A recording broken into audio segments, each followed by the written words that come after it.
नमस्कार दोस्तों, स्वागत है आप सभी का आपके अपने चैनल में। भाइयों और बहनों, क्या आप जानते हैं कि पितृपक्ष के दौरान जब ग्रहण लगता है तो इसे धर्म ग्रंथों में अत्यंत भयानक और रहस्यमय समय बताया गया है। कहा गया है कि इस समय पितरों की आत्माएं अत्यधिक सक्रिय हो जाती हैं और अपने वंशजों के कर्मों को देखती है।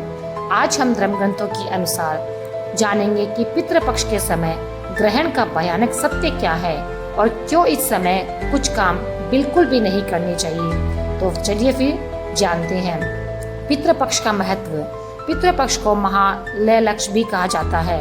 इस काल में किए गए तर्पण और श्राद्ध से पितृ अति प्रसन्न होकर वंशजों को आशीर्वाद देते हैं।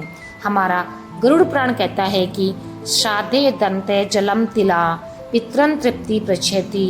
श्राद्ध में किया गया जल और तिल पितरों को तृप्त करता है। ग्रहण का रहस्य क्या है, चलिए ये जानते हैं। ग्रहण को शुभ कार्यों के लिए वर्जित माना गया है, लेकिन धर्म ग्रंथों में लिखा है कि इस समय किया गया दान, जप और तर्पण का प्रभाव 100 गुना अधिक बढ़ जाता है। ग्रहण के दौरान पितर और देवता दोनों अत्यंत ही मनुष्य के समीप आ जाते हैं। चलिए आगे जानते हैं पितृपक्ष में ग्रहण का भयानक सत्य क्या है। पितृपक्ष में भयानक सत्य ग्रहण का चलिए जानते हैं।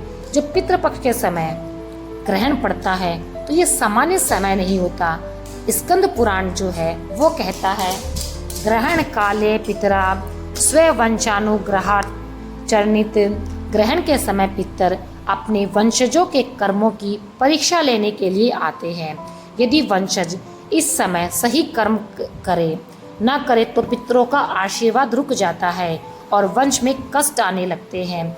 वही यदि वंशज सही कर्म करे तो उनका आशीर्वाद मिलता है और उनके कष्ट दूर होने लगते हैं।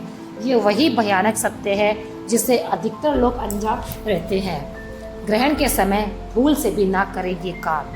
भोजन, जल, दूध, दही आदि का सेवन ना करें।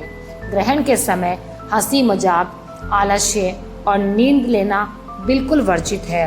पितृकर्म को अधूरा छोड़ना सबसे बड़ा दोष माना गया है।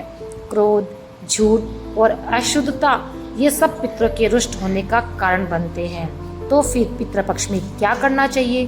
ग्रहण के समय पितृपक्ष में क्या करें? ग्रहण के दौरान पितृपक्ष में दीपक जलाकर तुलसी के पास बैठकर ओम पितृभ्य नमः मंत्र का जाप करें। महामृत्युंजय मंत्र और ओम नमः शिवाय मंत्र का जाप करें। ग्रहण समाप्त होने के बाद स्नान करें और दान करें, विशेषकर तिल और चावल। फिर पितरों के नाम से जल तर्पण करें। धर्म ग्रंथों में उद्धरण का एक उदाहरण है कि गरुड़ पुराण कहता है, ग्रहण काले कृतम तर्पणम पितरन दृष्टि प्रैच्छित। स्कंद पुराण कहता है, ग्रहण काले कृतम दानम शतगुणम भवेत्। मत्स्य पुराण कहता है, ग्रहण काल में किया गया मंत्र जाप पितरों तक सीधा पहुंचता है। आपको एक कहानी सुनाते हैं। कहा जाता है कि एक धनी व्यक्ति ने पितृपक्ष में श्राद्ध तो किया, लेकिन ग्रहण के समय हंसी मजाक और आलस्य में अपना समय बर्बाद कर दिया। रात्रि में उसके पितर स्वप्न में आए और बोले, तुमने श्राद्ध तो किया, लेकिन ग्रहण का अद्भुत अवसर तुमने खो दिया। अब तुम्हारे वंश में दरिद्रता और कलेश बढ़ेंगे। इसके बाद उस व्यक्ति का व्यापार गिर गया।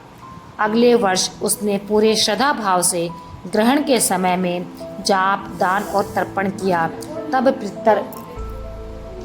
तब पितर प्रसन्न हुए और उनके घर में सुख समृद्धि लौट आई। इससे हमें ये शिक्षा मिलती है कि भक्तों, पितृपक्ष और ग्रहण का संयोग साधारण नहीं होता। ये समय हमें या तो आशीर्वाद दिला सकता है या फिर संकट ला सकता है। इसलिए धर्म ग्रंथों के अनुसार सही आचरण करें, पितरों को प्रसन्न करें और जीवन में सुख शांति प्राप्त करें। आपको ये रहस्य कैसा लगा, हमें कमेंट में लिखें और भक्ति मार्ग से जुड़े रहने के लिए हमारे चैनल को सब्सक्राइब करना बिल्कुल भी ना भूलें।